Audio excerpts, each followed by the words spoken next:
Hello everyone, today I'm going to give you 7 reasons why it is so hard to lose belly fat, which is an important fat that leads to diabetes. That's why you're in diabetes channel, but this channel is not only about diabetes, we talk about weight loss, metabolism, and so forth. I am Dr. Ahmet Ergin. I'm an endocrinologist, a metabolism expert, and a diabetes specialist. So let's dive into why it is so freaking hard to lose this damn belly fat. Now, number 1, the belly fat is actually a hormonal gland. Yeah, you heard it right.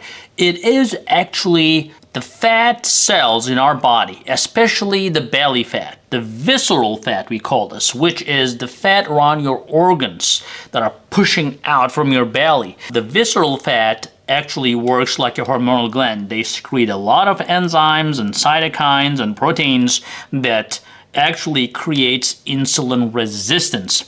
They actually protect themselves, especially in that area where you are doing everything you can, but that belly fat, once you develop that fat, well, it will go, but I'll tell you that. But it is very hard to remove that fat because it is protecting itself with a lot of cytokines. So the best way to avoid or best way to prevent that problem would be not to gain belly fat. We'll talk about that in a second, but I'm telling you that the belly fat is a hormonal gland that protects itself. That's number 1. Number 2, well, we all kind of like the sweets and the alcohol, right? So the social gatherings, the parties, the birthdays, and this day, that day, all sorts of holidays. We are always subject to, making this hard decision about eating, not eating, drinking, not drinking. It is a difficult decision and it's surrounding us everywhere.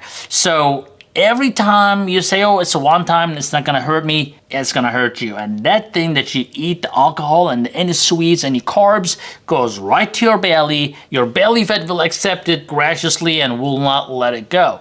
So that's number 2. Well, it's number 3. Low estrogen levels lead to belly fat. So no wonder my office is full of postmenopausal women trying to understand why they're gaining weight although they have not changed anything in their life. And I don't blame them, because when the estrogen levels go down, unfortunately your body shifts the weight from your buttocks and from your thighs to your belly.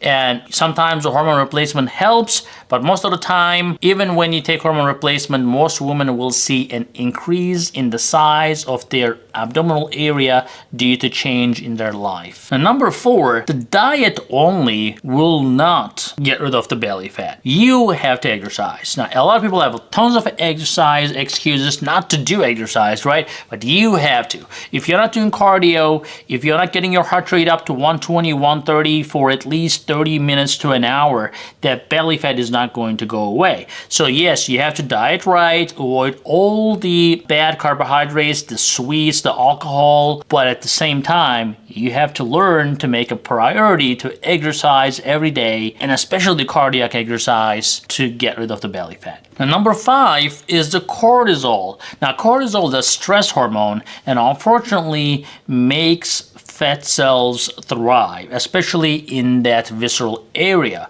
in the abdominal area. So if you're stressed out, or if you just stress about everything, or if you just have a difficult life, that's just not going to help you to get rid of the belly fat. So do some relaxation, do some yoga, do something that will relax you, and try to avoid stressful situations.